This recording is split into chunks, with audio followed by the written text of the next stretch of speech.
You think you know how this goes. The wealthy boss has too much to drink, the working-class employee helps her home, and the next morning everyone pretends it never happened. Plausible deniability is the oldest rule in corporate America. But Vivian Cross didn't play by that rule. And that was the most unsettling part of all. Jake Bennett lived his life in a state of constant calculation. It wasn't only the numbers he crunched at Cross Freight Holdings, though. That job ate up nearly 45 hours of his week. It was the quiet arithmetic of survival. $19 for his daughter's field trip permission slip. $36 for the mid-tier inhaler, since the good one wasn't covered under the company's bronze insurance plan.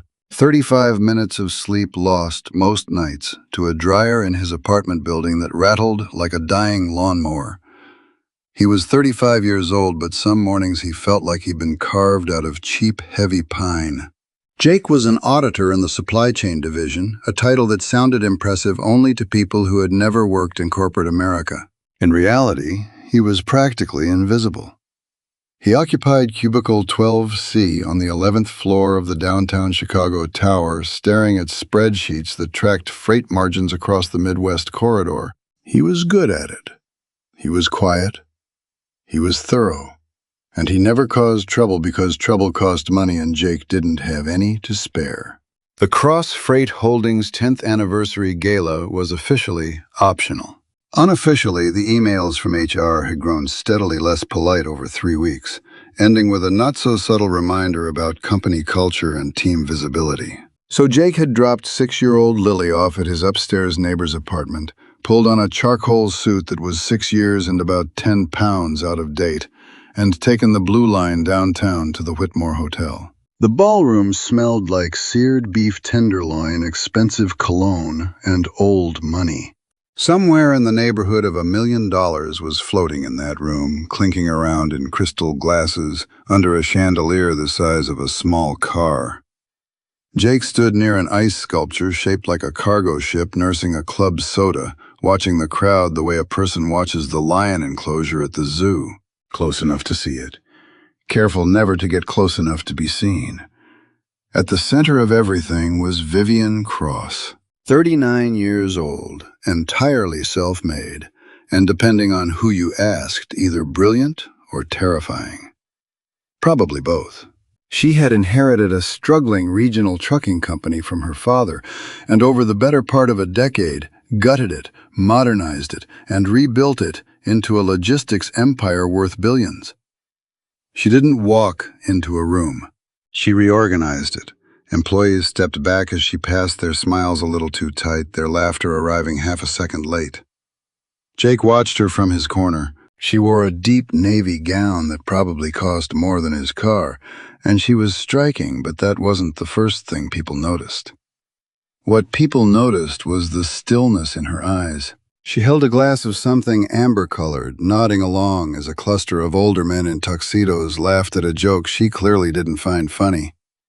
Jake noticed the small things, the tightness at her jaw, the way her knuckles had gone pale around the crystal glass.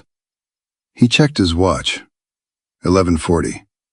20 more minutes and he could slip out without anyone noticing he'd left. He scanned the room again.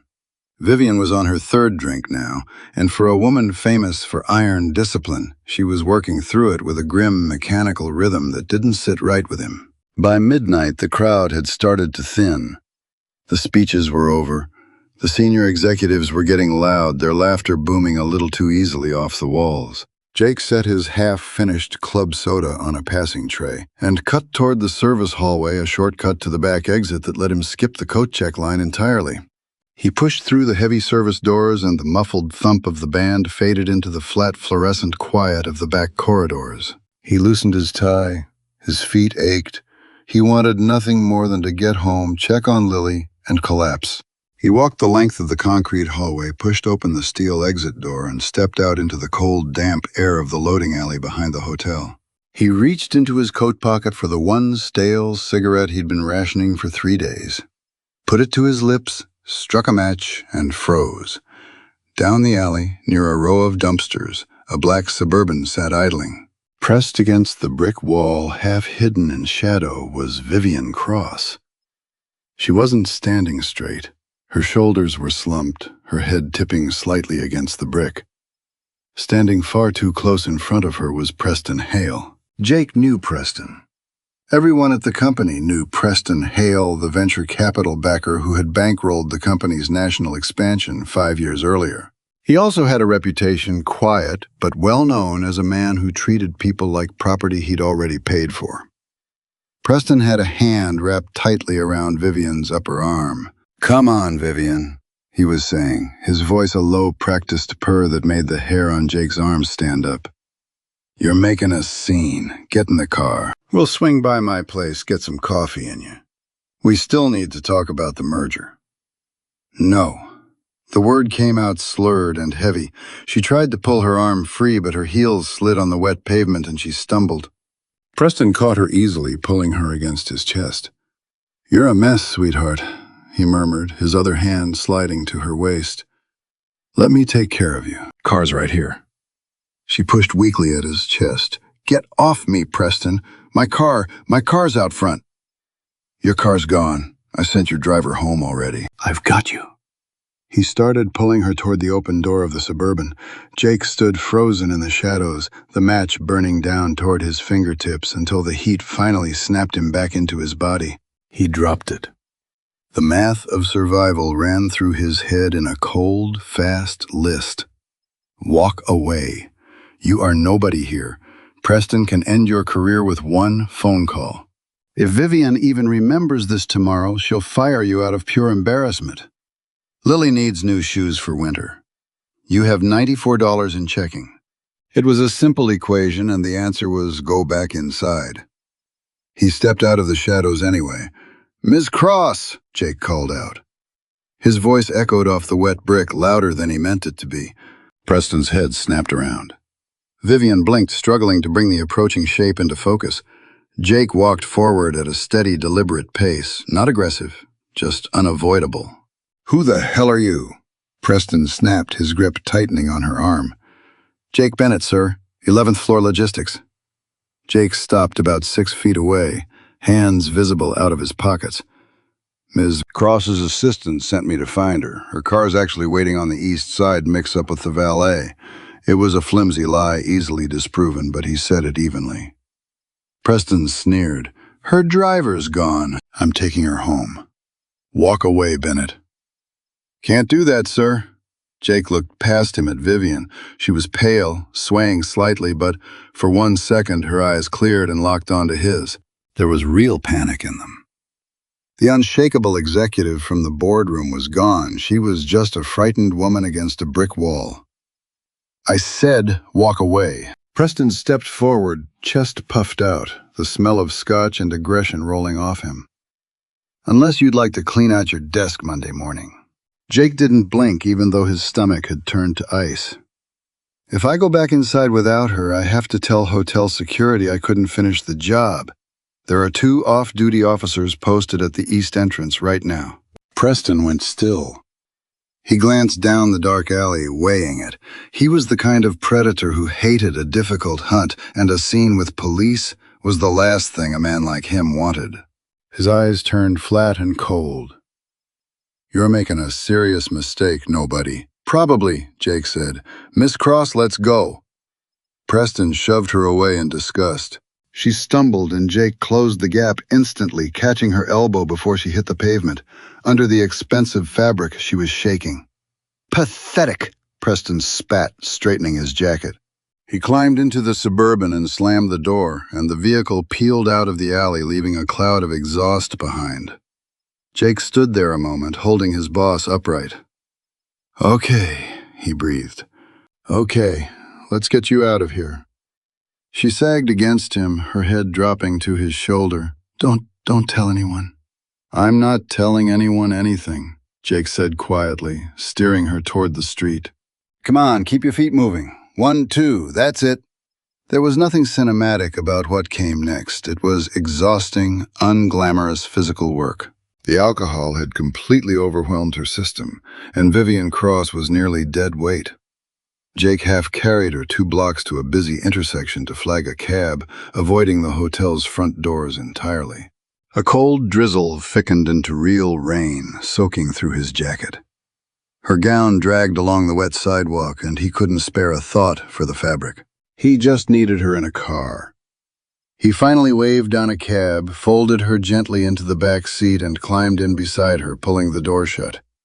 "Where to?" the driver asked, watching them in the mirror. Jake looked at her. "Miss Cross, I need your address." She groaned her head, rolling against the window. "Penthouse, the Hamilton, Michigan Avenue." Jake gave the driver the address. The cab lurched into traffic, throwing her sideways, and he caught her by the shoulder, easing her back. She was breathing through her mouth, looking impossibly fragile.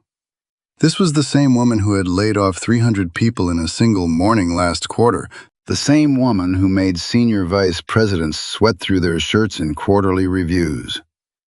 Right now, she had a smudge of mascara under one eye and smelled like gin. "I'm going to be sick," she mumbled, a hand flying to her mouth. "Pull over," Jake called, knocking on the plastic partition. "Pull over, please, now." The driver swerved hard toward the curb. Before the cab had fully stopped, Jake had the door open, was out, and was hauling her toward a trash can on the corner just as her stomach gave out.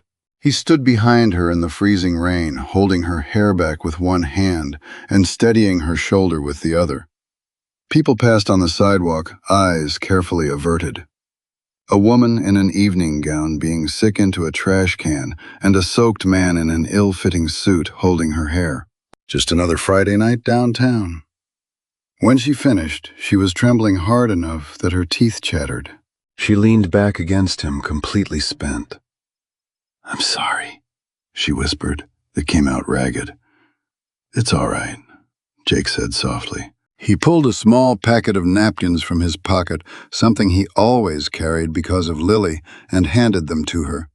"Wipe your mouth. We're almost there." Back in the cab, he paid the driver an extra $30 from an already thin wallet to cover the trouble. When they pulled up to the Hamilton, a soaring tower of glass and limestone, the doorman rushed forward the second he recognized her. "Ms. Cross." He looked at Jake with instant suspicion. "What happened? Who are you?" "I work for her. Rough night," Jake said, transferring her weight into the doorman's arms. "Get her upstairs. Make sure she drinks some water." Vivian opened her eyes, squinting against the bright lobby lights, and found his face. She held his gaze for 3 long seconds. She didn't say thank you. She didn't say anything at all. She simply let the doorman guide her inside. Jake stood on the curb, rain soaking through to his undershirt, and checked his watch. 2:15 in the morning. He had to be up in 4 hours to make Lily pancakes. He turned and started walking toward the train. His suit was ruined. He was out about $70, and he was fairly sure he'd be unemployed by Monday. He didn't regret it. He just felt a bone-deep exhaustion. He thought about Preston's face, that casual sense of entitlement. Jake had grown up without much money, and he knew exactly what it looked like when someone believed the rules simply didn't apply to them. He couldn't have walked away. But as he tapped his transit card and descended into the damp, echoing station, the full weight of his situation caught up with him. He was a single father. He had no real savings, and he had just humiliated a major investor and seen the untouchable CEO at her lowest, most human moment. People like Vivian Cross did not enjoy witnesses to their weakness. He would likely pay for it. It was, after all, just business. The weekend crawled by like slow torture. Jake took Lily to the park, pushed her on the swings, and listened to her explain in great detail the difference between a triceratops and a stegosaurus. He smiled, he nodded, he bought her a $2 ice cream cone. And underneath it all, his stomach stayed knotted tight. Every time his phone buzzed, he flinched, bracing for an automated email revoking his building access. Nothing came, just silence. Monday morning arrived like a verdict. Jake dropped Lily at school and hugged her a little longer than usual. "Have a good day, kiddo," he said, straightening her jacket collar. "You too, Dad," she chirped, completely unaware that her father felt like he was walking toward his own execution. He took the train downtown. He swiped his badge at the turnstile. It beeped green. He let out a shaky breath and rode the elevator up. He sat down at cubicle 12C, booted up his computer, opened his spreadsheets, and waited. At 10:15, the desk phone rang, not his cell. The landline that almost never rang unless IT wanted him to restart his machine. He let it ring 3 times before picking up. Jake Bennett. Mr. Bennett, this is Renata Ms. Cross's executive assistant. The voice was crisp and professional. She'd like to see you in her office immediately. Okay, Jake said, his mouth suddenly dry. On my way. He hung up. Kevin, the guy in the next cubicle, peeked over the partition. Dude, the 40th floor just called you directly. Yeah, Jake said, standing and straightening his tie. A different suit today, navy, slightly less worn. What'd you do? Kevin asked, eyes wide. No idea, Jake lied. The elevator ride to the 40th floor felt like descending into a pressure chamber except in reverse. His ears popped as the car climbed. The doors opened onto the executive suite, and it didn't look anything like the rest of the building. Dark hardwood floors, warm ambient lighting, and an unnerving hush. Renata looked up from behind her curved desk, perfectly composed, and didn't smile. Mr. Bennett, go right in. Jake crossed the thick carpet to a set of heavy oak doors and knocked once, gently. Come in, a voice called, sharp and clear. He stepped inside. Vivian Cross's office was enormous, walled-in, floor-to-ceiling windows overlooking the gray sprawl of the Loop. She sat behind a massive desk carved from a single slab of dark walnut, wearing a tailored ivory suit, her hair pulled back with surgical precision. She looked exactly like the woman from the magazine covers. No trace of the shaking, broken figure from the alley remained. Jake stood near the door, half expecting her to slide a severance package across the desk, maybe a non-disclosure agreement with a stern warning attached. She didn't look up from her laptop for a full, silent minute. Finally, she closed it, leaned back, and studied him. Her eyes were dark, precise, unreadable. Sit down, Mr. Bennett. He crossed the room and sat keeping his hands folded in his lap so she wouldn't see them shaking. Vivian picked up a silver pen and turned it slowly between her fingers. I have an excellent memory, Mr. Bennett, she said abruptly. Even when I've had an inadvisable amount to drink, I remember everything. Jake swallowed hard. Okay. Usually in situations like this, there's an unwritten rule. We both pretend it never happened. You look at your shoes, I nod politely. We go back to our separate orbits. Plausible deniability. I can do that, Ms. Cross, Jake said. It never happened. She set the pen down with a sharp click. No, we're not doing that. Jake blinked. Whatever script he'd rehearsed all weekend evaporated on the spot. Excuse me? I don't pretend, Mr. Bennett. She leaned forward, forearms on the desk. Pretending is a weakness. It costs energy to maintain a lie, and I don't waste energy. She held his gaze, taking his measure. You intervened when Preston Hale tried to put me in his car against my will. You lied to him about hotel security. You got me out of that alley. You put me in a cab. You held my hair back while I was sick in a trash can on a public street. You paid the driver extra to put up with me. You made sure I got into my building safely. Hearing it laid out like a bulleted memo was strange. Yes, ma'am. Preston Hale filed a formal complaint against you this morning at 8 a.m., she said. Jake's stomach dropped. There it was. He's demanding your immediate termination for insubordination and I'm quoting here, aggressive conduct toward a board member. Jake gripped his own hands tighter. Miss Cross, I need this job. I have a daughter. I wasn't aggressive, I fired him, she said.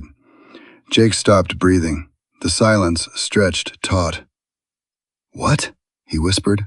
I initiated a hostile buyout of his shares at 8:15, she said as casually as if she were describing lunch plans. I had hotel security pull the alley camera footage at 8:30. I presented it to General Counsel at 9, outlining a clear violation of our corporate conduct clauses. By 10, he was formally removed from the board. He's clearing out his office as we speak. Jake sat frozen. Preston Hale had owned roughly 10% of the company. You didn't simply remove a man like that. It would rattle the stock. It would invite lawsuits. You fired him, Jake repeated, his brain struggling to catch up. I removed a liability, Vivian corrected. But for a fraction of a second, the mask slipped, and Jake caught a flash of raw, lingering anger underneath it. He assumed that because I was impaired, I was powerless. He assumed I'd be too embarrassed to fight back. She stood and walked to the window, looking out over the skyline, her back to him. He isn't the first man to make that mistake about me. Her voice dropped, losing its boardroom polish. And I've spent my whole life making sure they regret it. She turned back to face him. But you, she said, narrowing her eyes slightly, are a variable I haven't figured out yet. I'm not a variable, man. I'm just an auditor. You knew who he was. She paced slowly back toward her desk. You knew the risk. You're a single father. I pulled your file. You make $68,000 a year. Your credit is a mess. You have no real safety net. Walking into that alley was career suicide, financial suicide. She stopped, leaning across the desk close enough that he could see the exhaustion she was hiding under the makeup. Why did you do it, Jake? It was the first time she'd used his first name. It sounded strange in her mouth. Jake looked at her and, for a moment, didn't see the CEO at all. He saw the woman shivering in the rain. He didn't reach for a corporate answer. Because I have a daughter, he said quietly. Her name's Lily. She's 6. Vivian went still, waiting. And I thought, he swallowed the lump rising in his throat. If my daughter's ever out somewhere and she's had too much to drink or she's scared or some man is trying to take advantage of her, I'd want somebody to step out of the shadows for her. Even if it cost them everything. Vivian stared at him. The silence returned, but it didn't feel heavy this time. It felt different, quieter. She sat back down slowly. For the first time since he'd walked in, she looked genuinely thrown. Whatever cold, analytical machinery ran her mind had hit a piece of data it didn't know how to process. Plain, unselfish decency. She looked down at her desk for a long moment. When she looked up again, her expression had shifted. The armor was still there, but something in it had cracked. I owe you a debt, Jake Bennett, she said quietly. And I always pay my debts. The email landed in his inbox at 1:14 that afternoon. It wasn't a modest raise. It was an earthquake. Subject line, Internal Transfer J. Bennett. He clicked it open, eyes catching on the numbers. Base salary, $190,000. Title, Senior Director of Risk Assessment. Office, 40th floor. Jake stared at the screen until the letters blurred together. He didn't feel victorious. He felt terrified. He knew how corporate machinery worked. When you get elevated that fast, you're either a weapon or a shield. And he had no idea which one Vivian Cross intended him to be. He packed up his coffee mug, a framed photo of Lily missing both front teeth, and a handful of cheap pens. Kevin watched him with a mix of awe and deep suspicion. Did you blackmail somebody? I think I just became a variable, Jake muttered. The move to the 40th floor was rough. Vivian didn't coddle him, and she certainly didn't treat him like a hero. If anything, she pushed him harder than anyone else on her team, throwing him straight into the company's messiest logistics contracts, forcing him to untangle the margins on their Pacific Northwest freight routes. She wanted the version of him from the alley. The one who could look a predator in the eye and calmly calculate the odds of survival. You're sugarcoating the Seattle numbers, she snapped 3 weeks into the new role. They were alone in the boardroom, the sun setting, long shadows stretching across the mahogany table. She slid his printed report back across the surface hard enough that it hit his knuckles. You're giving me the answer you think the board wants to hear.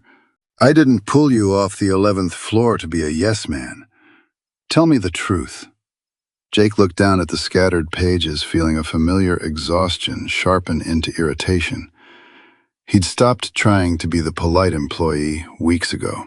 The truth is, the Seattle hub is bleeding cash because your regional VP is routing freight through a third-party vendor owned by his brother-in-law, Jake said, his voice dropping. It's a kickback scheme. Small, maybe $70,000 a month, but it's there. You want the truth? Fire him, but it'll cost you 3 union contracts. He's holding hostage. Vivian studied him. The hard lines around her mouth softened just slightly. Draft the termination papers, she said quietly. I'll handle the unions. That was how they worked.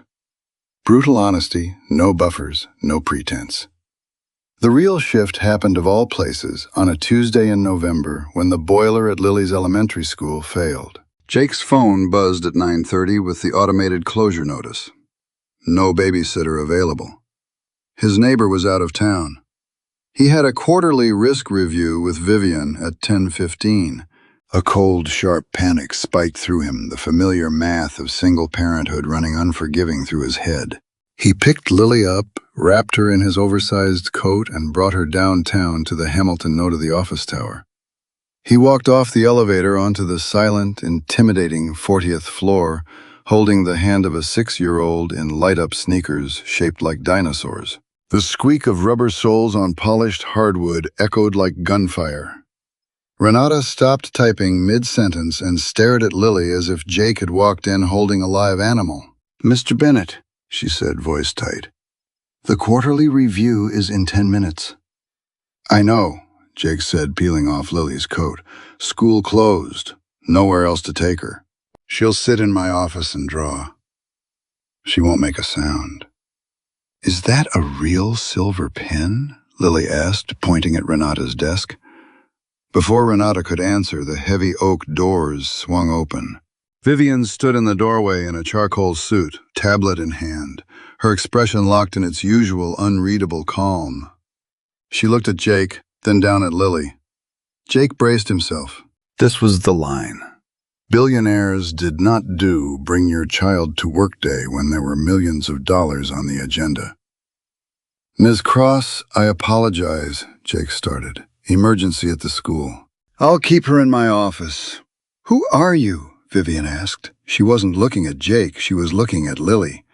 Lily didn't flinch. She had her father's quiet, watchful eyes. I'm Lily. My dad tracks your freight margins. Do you really own all those trucks? I do, Vivian said. That's a lot of tires to replace, Lily said seriously. For the first time since Jake had known her, Vivian Cross laughed. Not the polished professional chuckle she used in meetings, but a sudden, genuine sound that startled Renata so badly she dropped a folder.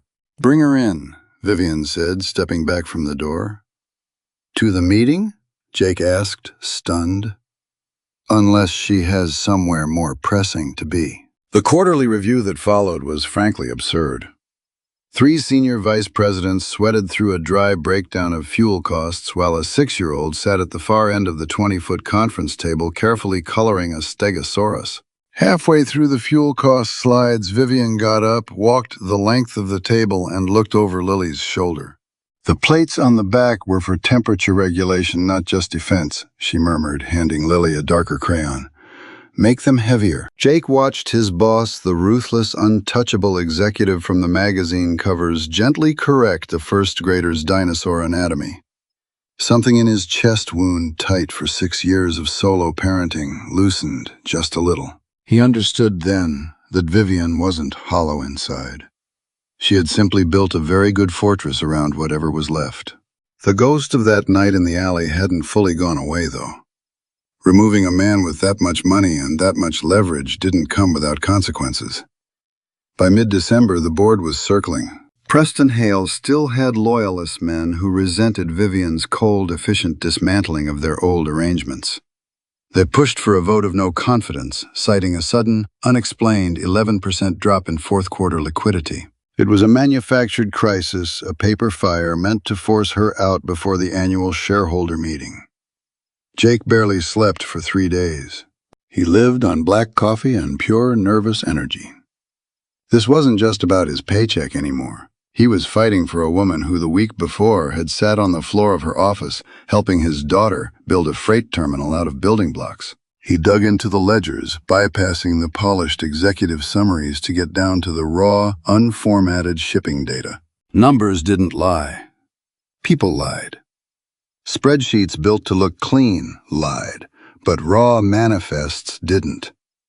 At 11:40 on a Thursday night, he found it, a shadow ledger. Loyalist board members had quietly authorized emergency fuel surcharges routed through dummy holding companies, deliberately bleeding the company, to tank the quarter and pin the blame on Vivian's leadership. Jake printed the manifests, shoved them into a folder, grabbed his coat, and left the building into a cold December sleet. He didn't go to the office, he went straight to the Hamilton. The same doorman was on shift, and this time he recognized Jake immediately. Not as a soaked stranger, but as the man on the approved guest list. He waved him straight to the private elevator. The doors opened directly into Vivian's living room, a vast space of glass and steel overlooking the glittering grid of the city. She was standing at the window in sweatpants and a faded college sweatshirt, no armor at all, holding a glass of water, staring out at the rain. She turned as the elevator chimed. "Jake?" Her voice was tight with worry. "What's wrong? Is Lily okay?" The fact that her first thought was his daughter made something ache in his chest. "Lily's fine. She's asleep at the neighbor's," Jake said, crossing the room and dropping the damp folder onto her glass coffee table. "The liquidity crisis is fake." Vivian moved fast, flipping the folder open, eyes darting across the highlighted routing numbers. The executive in her switched on instantly, processing at terrifying speed. "They're siphoning the fuel reserves," she whispered, "manufacturing a deficit. 41 million diverted into shell companies over the last 6 weeks, Jake confirmed, standing beside her. "I've got the routing numbers and digital signatures from 3 board members who approved it. It's wire fraud." Vivian traced the names with one finger. The tension that had been sitting on her shoulders for a month seemed to drain out all at once. "You found the kill shot," she said softly. "I did the math," Jake said. She closed the folder and looked up at him. They were standing close in the quiet penthouse, rain streaking the tall windows, city lights blurring into gold and red behind the glass. "You saved me," she said. "It's my job." "No," she said, stepping closer, the air between them suddenly thin. "It was your job to assess risk. Not to stand in an alley against a man twice your size. Not to carry me into a cab. Not to run yourself into the ground protecting my company." Jake looked down at her. The careful, calculating survivor in him said, "Back away, don't cross this line." But he was tired of surviving. "I didn't do it for the company, Vivian," he said, his voice dropping low. She reached out, fingers brushing the lapel of his still-damp coat, a small, hesitant gesture, nothing like her usual boardroom certainty. "I've spent my whole life making sure I didn't need anyone," she said, searching his face. "Needing people gives them leverage." "I don't want leverage," Jake said. "I know," she breathed. "That's what scared me about you from the beginning. You just wanted me safe." She didn't wait for him to close the distance. She stepped in, resting her forehead against his chest.